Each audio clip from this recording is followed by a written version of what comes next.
March 3, 2025 இன்றைய நாளுக்கான இறை வார்த்தை. கர்த்தர் உங்களை அரவணைப்பார், உங்களை பாதுகாப்பார், உங்களை உயர்த்துவார். The Lord will embrace you, protect you and lift you up. ஏசாயா 41 அதிகாரம் 12 வசனம்.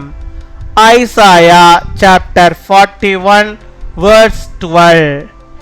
உன்னோடே போராடினவர்களை தேடியும் காணாதிருப்பாய், உன்னோடே யுத்தம் பண்ணின மனுஷர் ஒன்றுமில்லாமல் இல்பொருளாவார்கள். என் அன்பு சகோதர சகோதரிகளே, வாழ்க்கையில் போராட்டம் என்பது தவிர்க்க முடியாதது.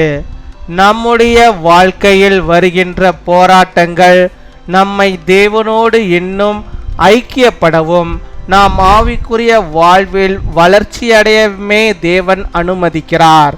ஆனால் போராட்டமான சூழ்நிலையில் நாம் சோர்ந்து போகிறோம், கலங்குகிறோம், என்ன செய்வதே என்று தெரியாமல் கவலைப்படுகிறோம்.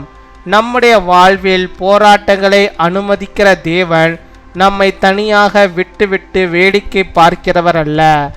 அப்படிப்பட்ட சூழ்நிலைகளில் நமக்கு உதவி செய்து நம்மை உயர்த்துகிறவராக இருக்கிறார். என்னுடைய வாழ்க்கையில் நான் மிகுந்த போராட்டத்தின் மத்தியில் வாழ்ந்து கொண்டிருக்கிறேனே என்று கலக்கத்தோடு இருக்கும் உங்களுக்கு, உன்னோடே போராடினவர்களை தேடினாலும் காணாதிருப்பாய், உன்னோடே யுத்தம் பண்ணின மனுஷர்கள் ஒன்றுமில்லாமல் இல்பொருளாவார்கள் என்று இந்த நாளிலே கர்த்தர் வாக்குத்தத்தத்தை கொடுக்கிறார். Though you search for your enemies, you will not find them. Those who wage war against you will be as nothing at all. My dear brothers and sisters, struggle is inevitable in life. God allows the struggles in our lives to bring us closer to God and to grow in our spiritual life. But in a struggling situation, we get tired and agitated. We worry and we don't know what to do.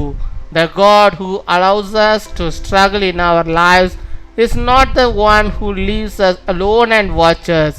He is the one who helps us in such situations and lifts us up.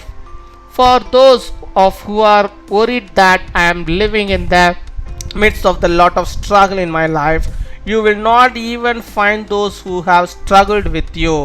On this day the Lord gives what he promised, that the man who fought with you will become nothing.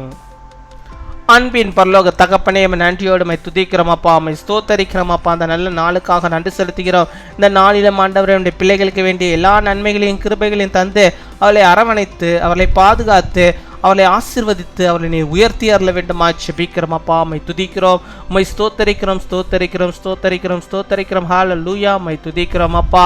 அப்பா, உன்னோடே போராடினவர்களை நீர் காண மாட்டாய், அவர்கள் யுத்தம் பண்ணின மனுஷர்கள் எல்லாம் இல்பொருளாவார்கள் என்ற வார்த்தையின்படியாகவே அப்பா, நம்முடைய பிள்ளைகளுக்கு ஆண்டவரே அப்பா, இந்த நாளிலும் ஆண்டவரே என்னென்ன போராட்டங்கள் ஆண்டவர்களுக்கு விரோதமாக இருக்கிறதோ அந்த போராட்டங்கள் எல்லாம் ஆண்டவரே அவர்களுக்கு இந்த நாளில் முடிவுக்கு வரும்படியாக நீர் கிருபை தர வேண்டுமா ஜெபிக்கிறோம். அவர்களுக்கு ஏற்பட்டிருக்க இந்த போராட்டத்தினாலே அவர்கள் கவலைப்பட்டு கொண்டிருக்கிறாள் அப்பா. அந்த வாழ்க்கையில் இருக்கிற அந்த கவலைகளை ஆண்டவர் நீர் எடுத்து போட்டு ஆண்டவரே அப்பா, நீர் அவர்களுக்கு சுகத்தையும் பலத்தையும் ஆரோக்கியத்தையும் சந்தோஷத்தையும் மகிழ்ச்சியும் தேவனே நீர் தந்து அவளை வழிநடத்தி அருள வேண்டுமா ஜெபிக்கிறோம் அப்பா. இனி ஒருபோதும் ஆண்டவரே கர்த்தாவே எந்த விதமான சூழ்நிலைகளிலும் ஆண்டவரே அப்பா, பிரச்சனைகளையும் போராட்டங்களையும் பிள்ளைகள் காணாதபடிக்கு அவருடைய வாழ்விலே நீர் மகத்துவமானவராக இருந்து பெரிய காரியங்களை நீர் செய்தரல வேண்டுமா ஜெபிக்கிறோம் அப்பா. மை துதிக்கிறோம். அவளுக்கு விரோதமாக எழும்புகிறவர்கள் ஆண்டவரே ஒன்றுமில்லாமல் போகும்படியாக நீர் கிருபை தர வேண்டுமா ஜெபிக்கிறோம். ஒன்றும் ஆண்டவருடைய பிள்ளைகளை ஆண்டவரை சேதப்படுத்தாதபடிக்கு அணுகாதபடிக்கு ஆண்டவர் நீர்களுக்கு துணையாக இருந்து பாதுகாத்துக் கொள்ள வேண்டுமா ஜெபிக்கிறோம் அப்பா. மை துதிக்கிறோம், மை ஸ்தோத்தரிக்கிறோம், ஸ்தோத்தரிக்கிறோம், ஸ்தோத்தரிக்கிறோம் ஆண்டவரே. உடைய பிள்ளைகள் எந்தெந்த காரியத்தை இந்த நாளில முன்குறித்து செபிக்கிறார்களோ அத்தனை காரியங்களும் ஆண்டவர் நீர் வெற்றியும் ஆண்டவரே சுகத்தையும் அருள கொள்ள வேண்டுமா ஜெபிக்கிறோம். அப்பா உம்மை துதிக்கிறோம், உம்மை ஸ்தோத்தரிக்கிறோம். பெரிய காரியங்களை செய்யும் எடுக்கிற பிரயாசங்கள் எல்லாவற்றிலும் வெற்றியை நீர் தர வேண்டுமா ஜெபிக்கிறோம். ஆண்டவரே நேரே ஆசீர்வதித்தருள்வீராக. பலவீனத்தின் மத்தியிலே இருக்கிற பிள்ளைகளுக்கு பலவீனங்களை மாற்றி நல்ல சுக வாழ்வை தந்து ஆசீர்வதித்தருளும். ஆண்டவரே முதியோர்களுக்காக ஜெபிக்கிறோம். ஆண்டவரே கைவிடப்பட்ட சூழ்நிலையிலே ஜெபிக்கிற பிள்ளைகளுக்கு ஆண்டவர் நீர் ஆறுதலாய் தேர்தலாய் இருந்து அவள் காரியங்கள் எல்லாம் வெற்றியாய் அமையும்படியாக நீர் பாதுகாத்துக் கொள்ள வேண்டுமா ஜெபிக்கிறோம். உம்மை துதிக்கிறோம், உம்மை ஸ்தோத்தரிக்கிறோம். இந்த நாளிலே தங்கள் பிறந்த நாளை கொண்டாடுகிற பிள்ளைகளுக்காக ஜெபிக்கிறோம். அநேக பிறந்த நாட்கள் நம்முடைய பிள்ளைகள் காணும்படியாக நல்ல சுகத்தை பலத்தை ஆரோக்கியத்தை பெற்ற தீர்க்க ஆயுசலை பெற்று அவள் வாழும்படியாக நிற்கிறவை தருவீராக. அவளை அரவணைத்துக் கொள்வீராக, பாதுகாப்பீராக. அதே போல திருமணாலை கொண்டாடுகிற நம்முடைய பிள்ளைகளையும் கர்த்த நீர் அரவணைத்து பாதுகாத்துக் கொள்ளும். அவளுக்கு வேண்டிய எல்லா நன்மைகளையும் தந்து அவள் கையின் பிரயாசங்களை ஆசீர்வதித்து அவள் எல்லா கிருபைகளையும் நன்மைகளையும் பெற்று வாழும்படியாக நிற்கிறவை தருவீராக, காத்துக்கொள்வீராக, வழிநடத்துவீராக. துதிகன மகிமை எல்லாம் ஒருக்கே செலுத்துகிறோம். இயேசு கிறிஸ்துவின் மூலம் ஜெபிக்கிறோம் எங்கள் ஜீவனுள்ள நல்ல பிதாவே, ஆமேன்.